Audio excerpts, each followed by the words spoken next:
प्रकाश के अपवर्तन के उदाहरण। तो प्रकाश के अपवर्तन के उदाहरण ये भी बहुत इंपॉर्टेंट है, एग्जाम में आता है, बोर्ड के एग्जाम में, कि प्रकाश के अपवर्तन यानी किस कारण जो है, किस प्रकाश के किस घटना के कारण जो है ये घटनाएं होती हैं। तो प्रकाश के अपवर्तन का कारण जो होता है, प्रकाश के अपवर्तन के कारण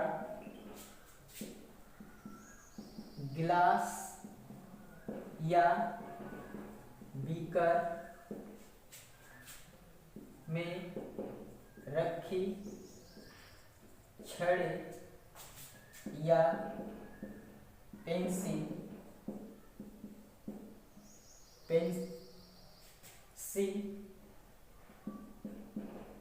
मुड़ी हुई प्रतीत होती है। यानी प्रकाश के अपवर्तन के कारण जो है गिलास, यानी गिलास में जल भरा होगा और उसमें जब हम छड़ या पेंसिल को रखते हैं तो वह टेढ़ी दिखाई देती है, या मतलब मूड़ी दिखाई देती है। जैसे मान लीजिए कि ये गिलास है और इसमें जल भरा हुआ है और इसमें हम क्या करते हैं, पेंसिल को हम इसमें रख दें, पेंसिल रखते हैं तो ये जो है ऐसे न दिखाई देकर ये क्या होती है, ऐसे जो है दिखाई देती है, मतलब इस तरह से न दिखाई देकर ये मुड़ी हुई नजर आती है। ये घटना प्रकाश के अपवर्तन के कारण होता है। किसके कारण होता है, तो प्रकाश के अपवर्तन के कारण यह घटना होता है कि जब हम किसी गिलास या बीकर में पेंसिल या छड़ को रखते हैं तो वह मुड़ी हुई प्रतीत होती है। दूसरा उदाहरण होता है कि प्रकाश के अपवर्तन के कारण वायुमंडल के विभिन्न परतों, प्रकाश के अपवर्तन के कारण वायुमंडल के विभिन्न परतों का घनत्व बदल जाता है, जिसके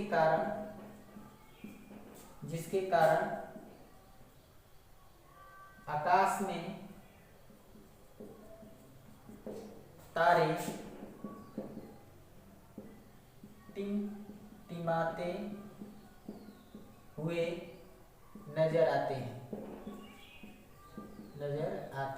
ये भी घटना प्रकाश के अपवर्तन के कारण होता है। तो मतलब प्रकाश के अपवर्तन के कारण गिलास या बीकर में रखी छड़ें, पेंसिल मुड़ी हुई प्रतीत होती है। प्रकाश के अपवर्तन के कारण वायुमंडल के विभिन्न परतों का जो घनत्व होता है वो बदल जाता है, जिसके कारण आकाश में तारे टिमटिमाते हुए नजर आते हैं। ये सब प्रकाश के अपवर्तन के कारण होता है। प्रकाश के अपवर्तन के कारण और भी होते हैं। तो प्रकाश के अपवर्तन के कारण जो होते हैं, प्रकाश के अपवर्तन के कारण तालाब की गहराई अपने वास्तविक गहराई से कम दिखाई देती है। यानी प्रकाश के अपवर्तन के कारण, प्रकाश के अपवर्तन के कारण तालाब की जो गहराई होती है, गहराई अपने वास्तविक गहराई से कम दिखाई देती है, मतलब उठी हुई दिखाई देती है। तो ये प्रकाश के अपवर्तन के कारण होते हैं। तो प्रकाश के अपवर्तन के कारण जो है गिलास या बीकर में रखी छड़ें मुड़ी हुई प्रतीत होती हैं, और प्रकाश के अपवर्तन के कारण जो है वायुमंडल के विभिन्न परतों का घनत्व क्या हो जाता है, बदल जाता है, जिसके कारण आकाश में तारे टिमटिमाते हुए नजर आते हैं। प्रकाश के अपवर्तन के कारण तालाब की गहराई अपनी वास्तविक गहराई से कम दिखाई देती है। प्रकाश के अपवर्तन के कारण होते हैं।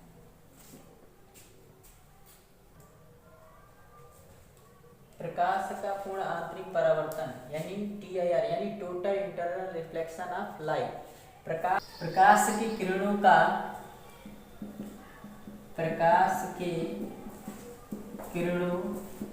का सघन माध्यम से विरल माध्यम में जाने पर प्रकाश की किरणों का सघन माध्यम से विरल माध्यम में जाने पर यदि आपतन कोण का मान क्रांतिक कोण से अधिक कर दिया जाए तो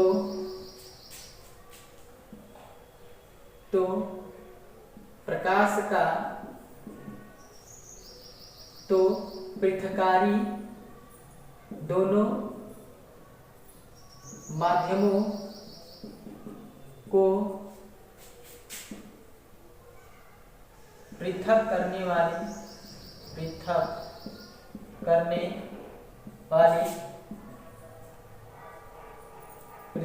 वाले तल से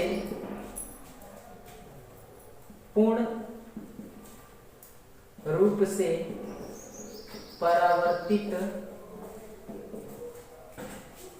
पृथक करने वाले तल से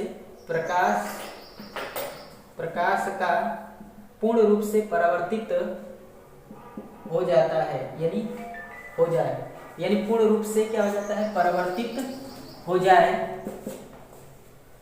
तो हो जाए या होकर वापस उसी माध्यम में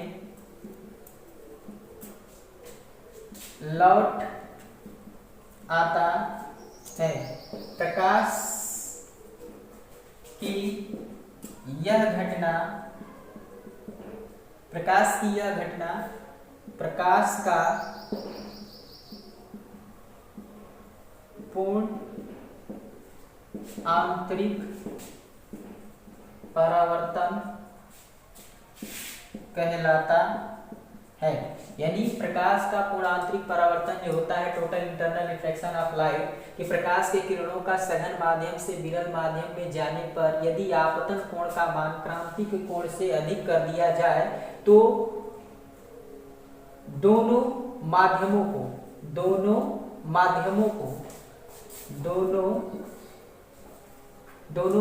को पृथक करने वाले तल से प्रकाश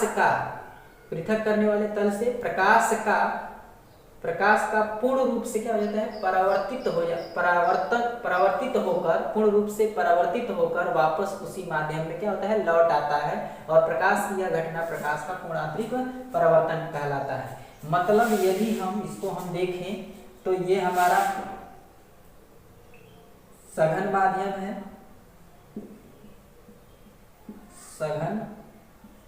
सघन माध्यम, ये विरल माध्यम।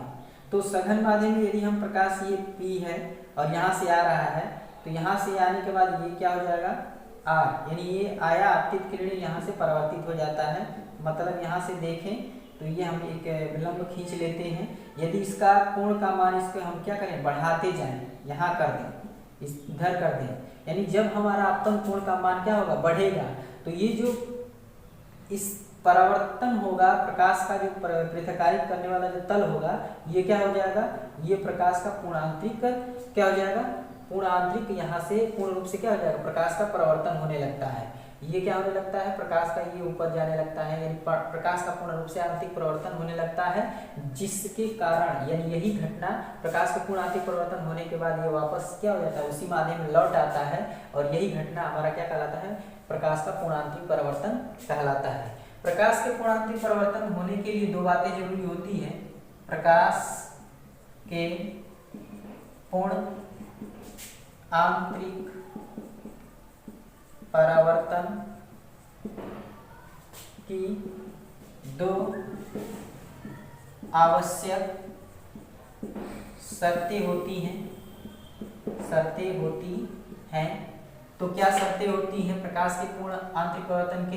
पहली शर्त ये होती है कि प्रकाश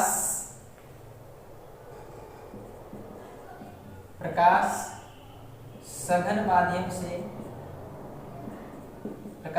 माध्यम से विरल माध्यम में सघन से विरल माध्यम में जाना चाहिए, तभी प्रकाश का पूर्ण आंतरिक परावर्तन होगा। दूसरा जो आवश्यक शर्तें होती है कि आपतन कोण का मान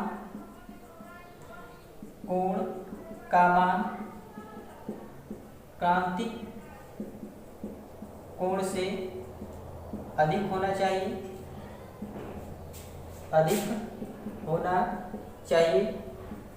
यदि प्रकाश के पूर्ण आंतरिक परावर्तन होने के लिए दो शर्तें होती हैं, आवश्यक शर्तें होती हैं।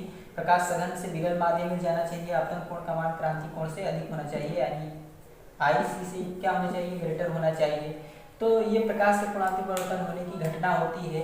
एक बार फिर से देखें कि प्रकाश के किरणों का सघन माध्यम से विरल माध्यम में जैसे ही आती हैं, ये इसमें आपतन कोण का मान क्रांतिक कोण से यदि हम अधिक कर दें तो जो पृथ्वीकारी तल है हमारा अलग करने वाले, इस तल से प्रकाश पूर्ण रूप से क्या हो जाता है? परावर्तित होकर वापस उसी माध्यम में वापस लौट आता है, और प्रकाश की यही घटना क्या कहलाती है? प्रकाश का पूर्ण आंतरिक परावर्तन कहलाती है। पूर्ण आंतरिक परावर्तन का दैनिक जीवन में प्रयोग, application of total internal reflection in daily life में इसका क्या यूज है?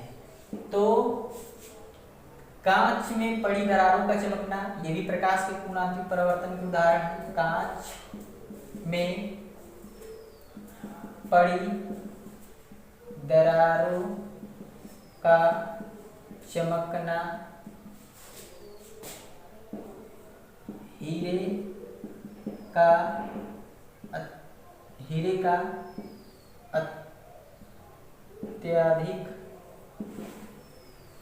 अत्यधिक चमकीला दिखाई देना, हीरे का अत्यधिक चमकीला दिखाई देना,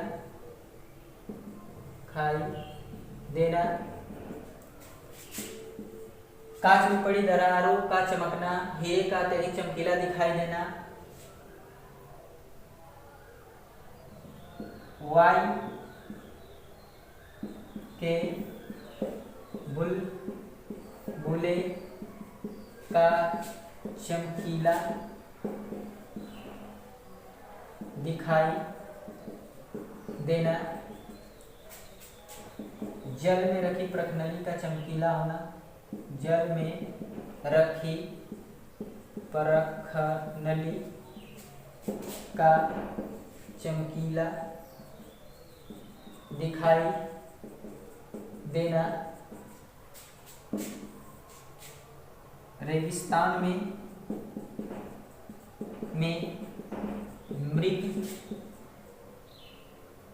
मरीचिका का बनना,